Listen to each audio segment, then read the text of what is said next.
I'm Lita Leapins. I'm Jim Gordon, and welcome to Our City Tonight. Well, we're here at Hubcast Studios where we start all of our shows, and we are looking forward to a really packed show. As Lita said, it is packed, so let's get right to Our City Tonight.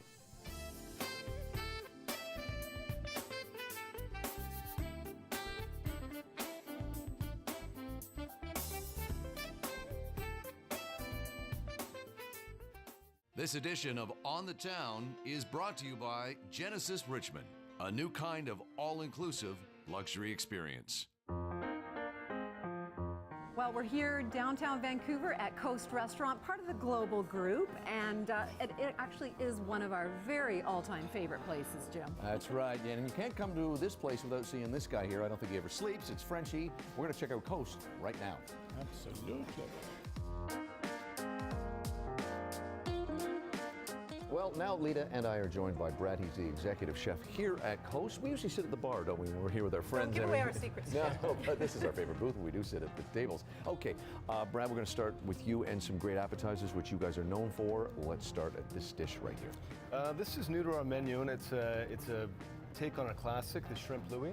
So we have it hand-peeled shrimp with some chili brandy dressing, Right. some snap peas, tomato, and a little cucumber there. Wonderful, and it's gluten-free? It is, yes. Excellent. I will definitely be ordering that. And this looks like a beet salad. Yes, over here we have our pickled beet salad, some red beets, some gold beets on our house-made mushroom soil, which is dried portobello mushrooms, roasted almonds bound with some extra virgin olive oil, finished with an arugula salad, some crumbled goat cheese, and balsamic pearls. It must be fun to sort of experiment with some of these flavors, and especially you're creating a masterpiece here. It looks like a piece of art. You don't even want to dig in, but Jim will dig in for sure. Oh, no, I think it's art too, but it's not going to stop me from eating. This is really one of your signature appetizer dishes, is it not? Yes, it is. It's one of the classics here, the signature dishes. It's a Dungeness crab cake with a little garlic aioli. It's pretty much just all Dungeness crab cake, Dungeness crab meat, some fresh thyme, and some little lemon zest. Excellent. And you were saying it was about 90% crab meat. Like, that is extraordinary. Yes, it's all fresh local crab meat, just bound with a little bit of aioli, and as mentioned, some fresh thyme. You know, people that may not have been here may not know that you also offer quite a selection of sushi here. You have your own sushi bar over there that people can get for appetizers. Why don't you talk a little bit about that? Sure, we have Chef Max leading the team over there.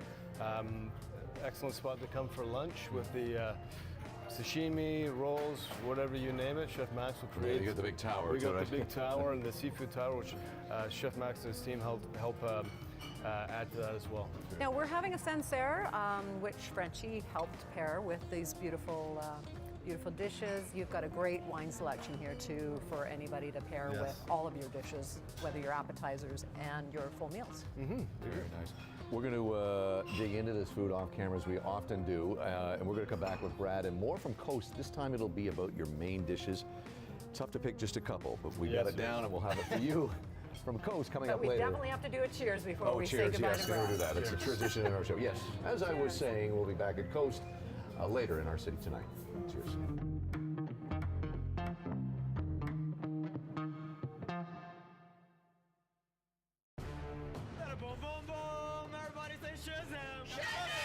Well, Our City Tonight is here in Toronto at Yonge and Dundas Square for the premiere of Shazam, a really great superhero movie. For those that might not know of Shazam, that was actually the most popular superhero in the 1940s, even beating out Superman.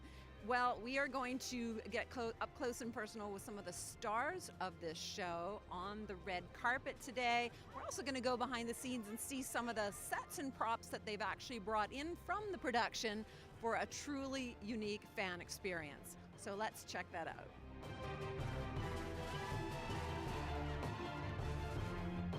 You will be the first today to take part in this one-of-a-kind complimentary fan experience, to descend into the DC universe, enter the mysterious Rock of Eternity, and hold the epic wizard staff to become Shazamified.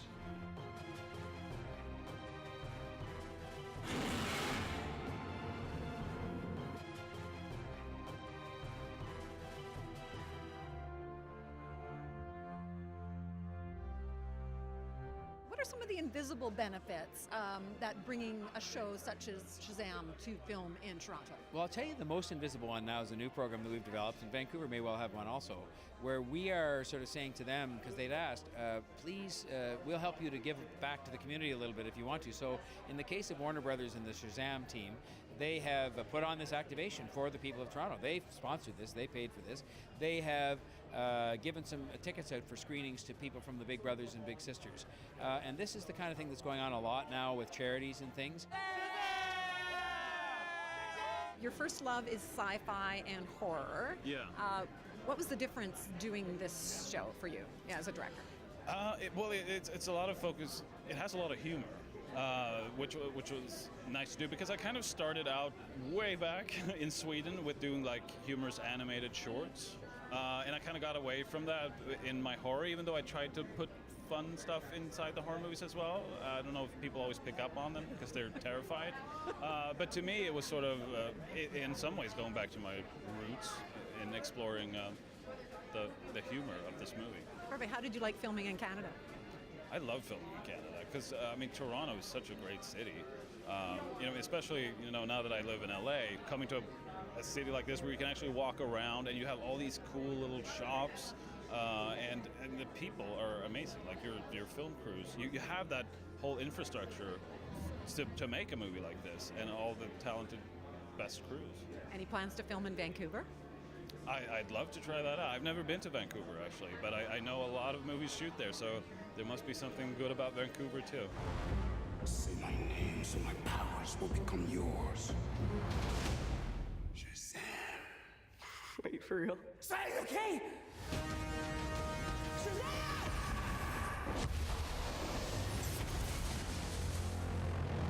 Chosen one. Oh, you're like a bad guy, right? You literally did the opposite of what a superhero is supposed to do. Now, you make a tremendous villain. Thank you. So did you do anything special to prepare for being so evil in this? Yeah, I spend most of my time at home threatening the wife and kids. So then when I come to work, it's easy. No. It's obviously, it's kind of weirdly cathartic. I'm literally able to do in movies what you can't do in real life. Think of it like, it's always struck me that when people are in cars and they rant at each other, if somebody cuts you up on a roundabout or something and you feel no qualms about like giving vent, you would never do that if somebody bumped into you on the street, on the pavement. Can you imagine doing that? It's something about being in your car means you can do that. Well, there's something about being in a movie means I can be really evil, but it's got nothing to do with real life. Okay, perfect. Well, you were classically trained in London, so I'm going to ask you, who's your favorite villain in the Shakespearean world? Well, that's an interesting you should say that, because I was just saying earlier on that I think the hero tends to be revered over here. The history dictates that the heroes are the ones that we should notice, whereas we have Macbeth, we have Richard III. Our tradition doesn't shy away from all of those villain characters. In fact, it kind of endorses them, and it allows you to kind of explore why they are the way they are. So maybe that's why so many Brits get cast as bad guys. Well, in fact, your character, though, Dr. Savannah, he actually is a tortured soul, so this is why he's so mean, correct? Yeah, absolutely, and it's great in this kind of a movie that you get that opportunity to see the backstory. That doesn't often happen. Usually they're just brought in to be evil and create jeopardy for the main guy, but with Savannah, you get to see a bit of his childhood, so at least you might understand why he is the way he is, even though you don't forgive him. How old are you? Basically 15.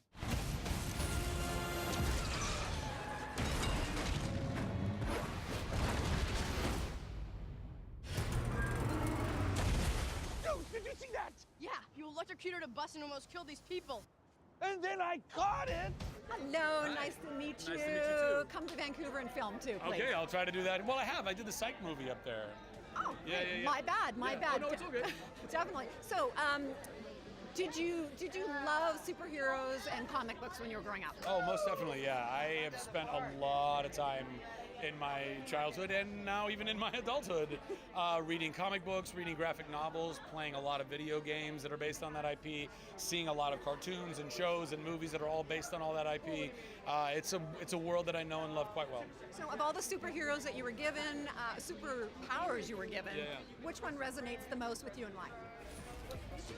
Well, one of the powers, or literally the S in Shazam's name stands for the wisdom of Solomon, and it's not the flashiest of all of the powers that he gets, but I genuinely, ever since I was a kid, I've always believed in the value, like deep value of wisdom, particularly the wisdom of Solomon, as it's so famously known. So I really think that's the one I value the most. I know that sounds a little like, oh, isn't he being pious? But if I'm really that wise, I could figure out a mech suit that can let me fly in super strength anyway. So Well, from the regime that you went through to get into this role, I followed a little bit of that. That's amazing. Are you going to continue with that regime now after the movie's done? Oh, 100%. I have continued since. I've been in the gym 5 to 6 days a week for about a year and a half, and eating copious amounts of calories and supplements. I mean, literally, I've been working out so much and taking so many supplements, I started a supplement company. No joke, because the stuff on the market just wasn't that great, and I wanted better, and I was like, well, I think other people want better, so you can go to flowsups.com. You can go buy it now. It's great.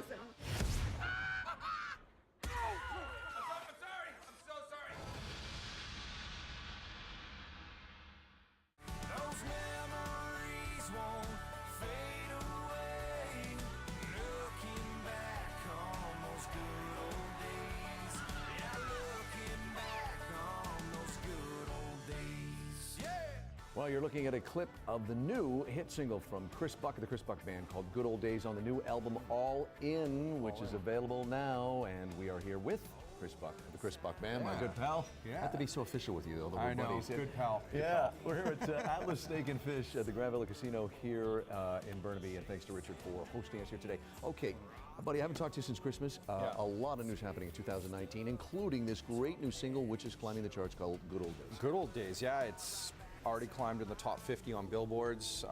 It happened really fast. We have a new album out. It's called All In.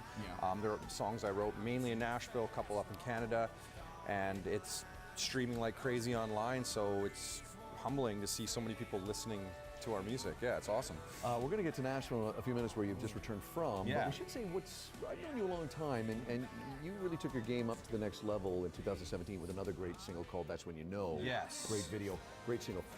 This also seems very personal. If you look at the video here, there's old clips of you as a youngster and everything. We're talking about good old days. The good old days, yeah. Talk about this, a very sentimental song. So yeah, basically I find people, they get so caught up in living in the now or what's next. Sometimes they don't take a second to look back at the good old days. So I wrote a song about my childhood growing up, and when I was filming the video in Vernon, BC, the director said, do you have any old footage as you as a kid?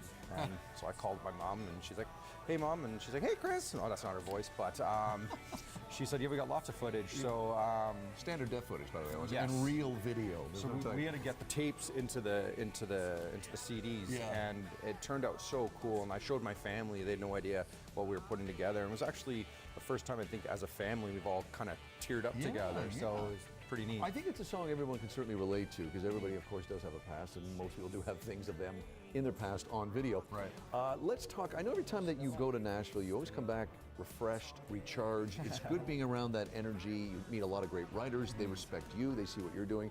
Talk about what happens when you go to Nashville. For me, it's just my passion for music comes alive again. Like I'm down there writing with people better than me, and makes me work harder and want to get better, because you're like, that's where the people go to write music now.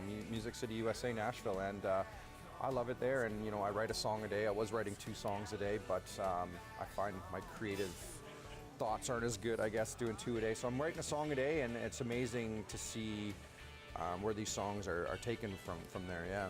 Okay, excellent. Buddy, I know it's like I'm so old school, but of course it's Spotify, iTunes, Apple Music, Amazon, all those.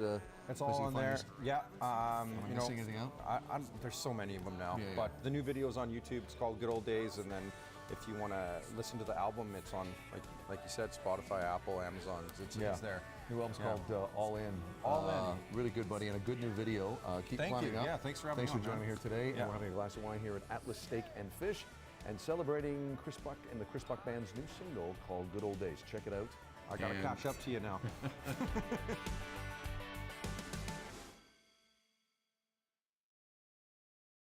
Previously, we've sat down with Dr. Bob and talked in some detail about Botox and some of the applications that most people kind of are a little familiar with.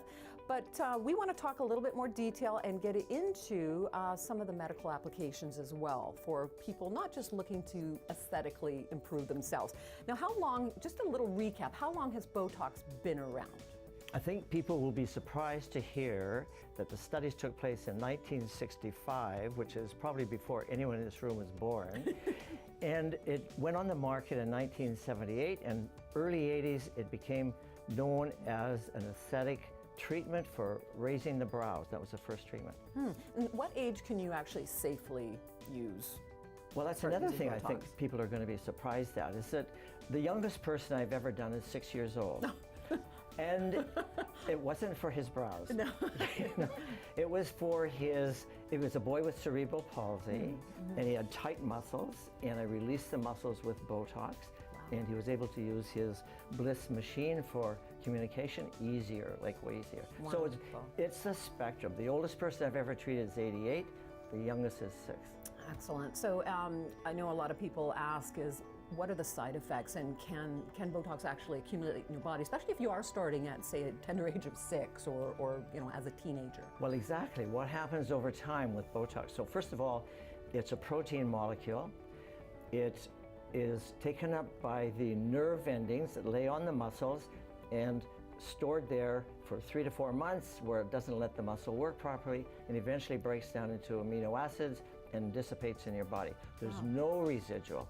The muscle may be a little bit weaker, which is a sign what we want, really, but in fact there's no residual, no accumulation from the point of view of long-term side effects. Short-term side effects, when we're using it, there's maybe 1 or 2 things. One is you might get a bruise, which is, they go away. And 2 is you might get a little bit red, and it's a bit sensitive. But other than that, there really are no long-term or short-term side effects of any consequence. And it's the most studied drug in the world. There's over 3,000 publications written about Botox. Well, it's interesting because Botox has gone through an evolution. It was first used aesthetically, then used medically for migraines and increased sweating, muscle spasms around the eyes or twitching of the eyes, sometimes even for strokes where the muscles can be balanced out a lot better. And it's gone through aesthetics, medical, now back to just some unique ways of using it for medical problems, such like what you just mentioned, Wonderful. acne. So coming up later on in the show, we're going to talk to Dr. Bob about some surprisingly unique treatments and ways of using Botox, specifically for parents and children. You'll want to tune in. So coming up later in the show.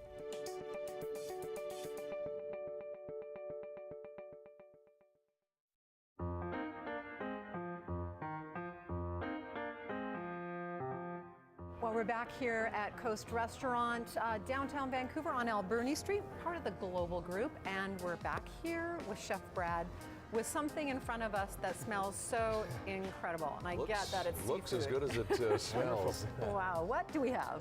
This is our signature seafood platter for 2. So it's a shared platter, a mix of shellfish, as well as the grilled sockeye salmon there, the seared ahi tuna, and there's a broiled half lobster under there as well. Wonderful. Those are huge chunks of ahi tuna. That just looks gorgeous. It's a decent portion. For 2. Very nice, yeah. Wow. And then underneath we have our signature Brussels sprouts, or crispy fried Brussels sprouts, with chilies and Parmesan cheese. And then we have our pea puree down there as well, and some herb mashed potatoes. One of the things that Lita and I always ask chefs when we do our food segments around town is complacency, that you can't get complacent with your meals. You have to constantly create and recreate and add and take out. You must find that in the years you've been involved in the restaurant scene. Yeah, for sure. I think for us, we've really been leaning on our feature program and trying to stay, connected to the food and learn, try to teach the young guys and bring in the products and let the inspiration come from that. And you're using all fresh seafood, Exactly. so that really shows. A wonderful spot to bring in this product, and that, like I said, it kind of speaks for itself. Wow. And if just, we're not bringing it out here today, but just for people that may prefer something of a non-seafood main course, what else can you offer people? We do have a full steak menu, taken away from our sister restaurant Black and Blue Black next and Blue door. right next door, of course, yeah. As well, we have a Forno roasted half chicken. Then, yeah, the sushi as well. Sushi, of course. Sushi is actually really good here. We have it all the time. Yes, it is excellent. Fabulous. And you say this is actually enough for 3? Well, I think it looks like it could be for 3. If you're disciplined. Yeah, exactly. Maybe not around Jim. No, this is enough for Lena. Okay, hey, listen, I know you were nervous to come on and do this today, but you did a great job, and your cooking is even better. So we're going to sample a little of your food right now. Thank you, Chef Brad. My pleasure. Thanks for being here.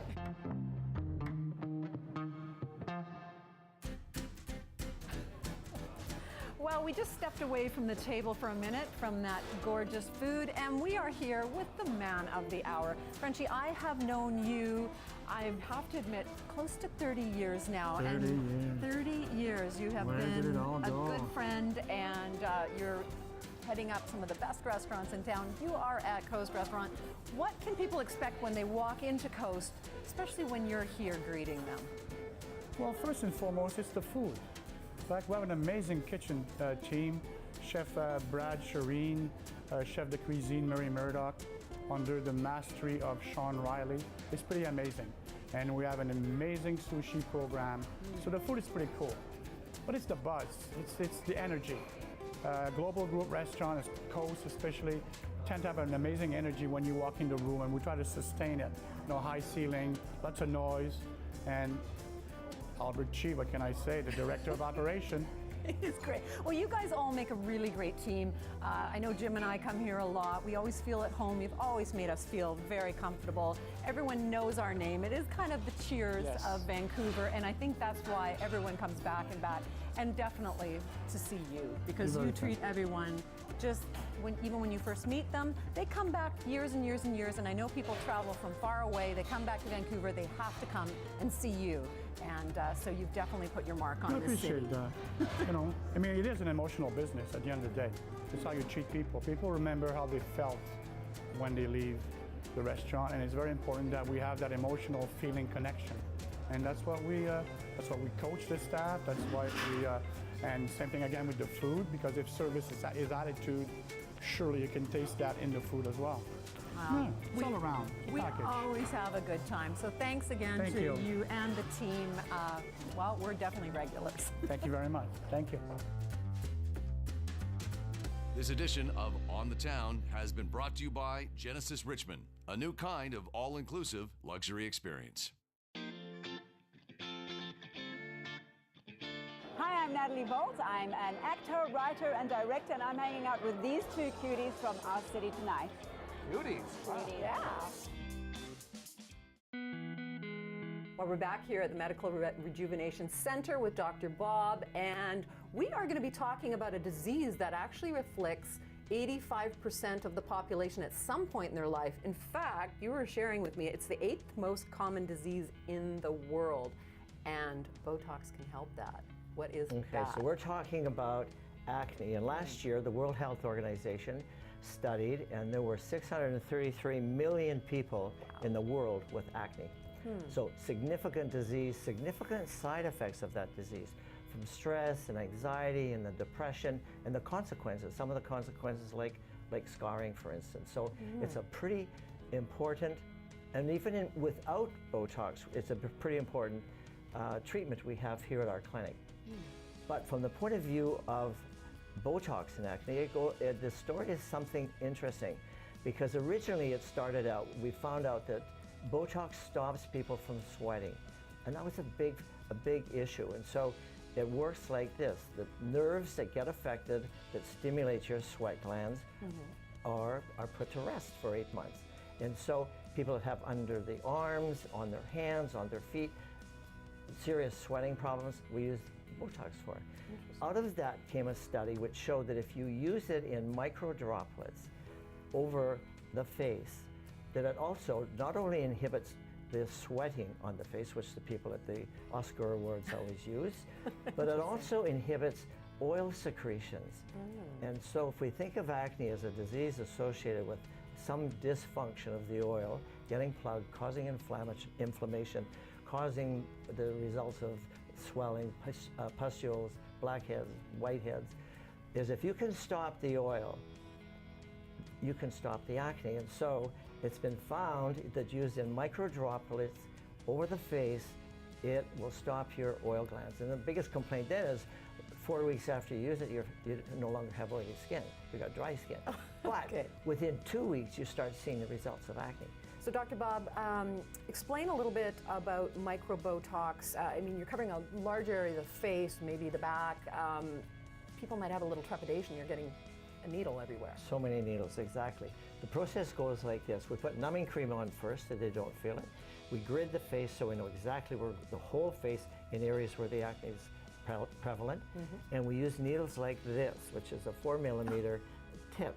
And so there is no discomfort, there is no pain with it, and we're very happy with how that procedure goes. It takes about 30 minutes, and we've got some nice before and after pictures on some of the patients we've treated already. That is absolutely life-changing. Now, this is a fairly new technique out in the market, and of course, I know your clinic is always on top of the newest and the best trends. In this particular medical trend, this is going to help so many lives. No, thank you. It was started, or the research was done in Singapore. Dr. Wu, and he did his first paper publication in 2015, so that's not long ago, 4 years ago. And out of that has come a number of different applications, but the biggest one for us has been acne.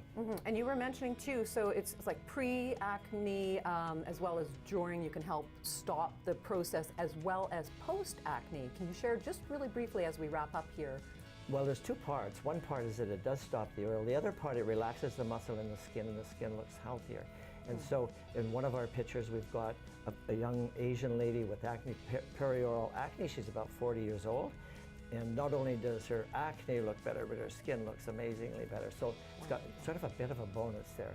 And it's kind of funny. You don't think of acne as a disease of 40-year-old women, but with hormonal change, they do get perioral acne, and it's a blessing. Well, this is great. Again, another technique that is helping change lives from, as you said, as young as 6 years old when we started out this segment, to as old as 88 you've treated with Botox. So incredible product. Thank you again for spending some time with us. We look forward to seeing you in one of our next episodes. Yeah, thank you. Take care. Thank you.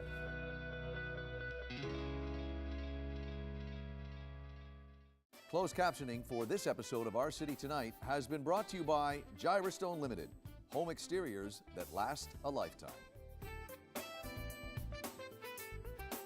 Well, we're back here at Coast Restaurant on Alberni Street, right near Burrard, in the heart of downtown Vancouver, and we are getting ready to wrap up our show, and what a better place to wrap the show up I cannot think. At one of our favorite places and with some of our favorite people.